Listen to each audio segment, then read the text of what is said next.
తెల్లవారే వెలుగు రేఖలా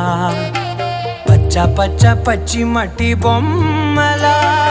అల్లి బిల్లి వెన్న పాల నురగలా అచ్చ తెలుగు ఇంటి పూల కొమ్మలా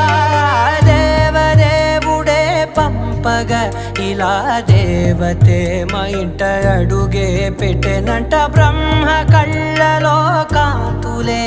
మా అమ్మలా మా కోసం మళ్ళీ లాలి పాడేనంట.